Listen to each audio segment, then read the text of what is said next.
Today we're going to talk about the preterit of regular verbs. The preterit is a past tense, and as you know from previous years, there are two past tenses. So when we talk about the preterit, we're going to be talking about AR verbs, ER, and IR verbs. So the first grouping, AR verbs, the ending for the yo form is going to be E with an accent, aste, A-S-T-E, O with an accent, A-M-O-S, and A-R-O-N. So it's aste, o, amos, ano. Moving on to an example. So let's say we use the verb diseñar, which means to design. And let's say we're talking about designing a jacket. So the yo form, we have yo diseñé la chaqueta. Tú diseñaste la chaqueta. Usted diseñó la chaqueta. Nosotros diseñamos la chaqueta. And ellos diseñaron la chaqueta. So first person, E with an accent. Second person, A-S-T-E. Third person, O with an accent. Nosotros, first person form, A-M-O-S. And then ellos, third person plural, A-R-O-N. Now that we've finished with the AR verbs that are regular, let's go on to ER and IR. ER and IR verbs have the same endings. They are I, E, with an accent, I with an accent, E. We have iste, I-S-T-E. We have io with an accent, yo. Imos, I-M-O-S. And ieron, I-E-R-O-N. Now, let's work with a verb. Compartir will be the example for both ER and IR verbs, because as I said before, ER and IR verbs have the same endings.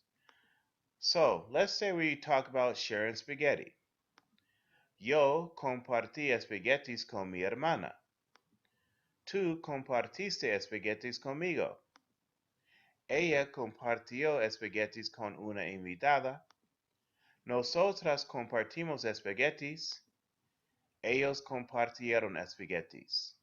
So, as I stated before, E, that is I with an accent for the yo form, iste, I-S-T-E for the to form, io, I-O accent for the third person singular form, imos, I-M-O-S for the first person plural form, and I-E-R-O-N, ieron for the third person plural form.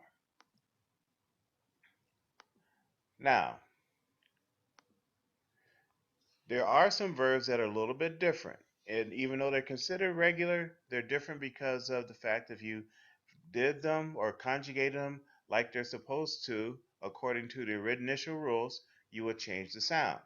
So that means that when you have a verb ending with CAR, in order to keep that K sound, you have to put QU in front of the E.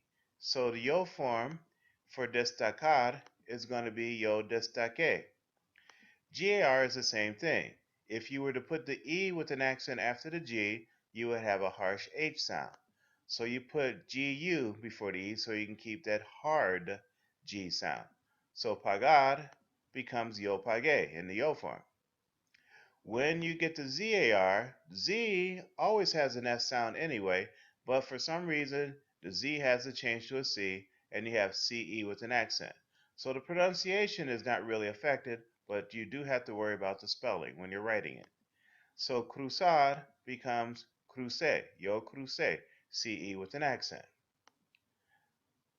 Now, it's only in the yo form that you have to worry about that.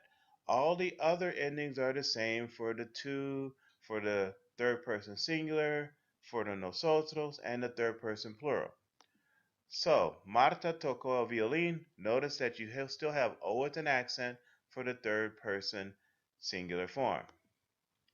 Ellos se pegaron. You notice that you still have A-R-O-N at the end for the third person plural. Nosotros cruzamos la calle. You still have to leave the letter Z in there and just add A-M-O-S. Ok, terminamos. Y ahora haz la tarea. Adiós.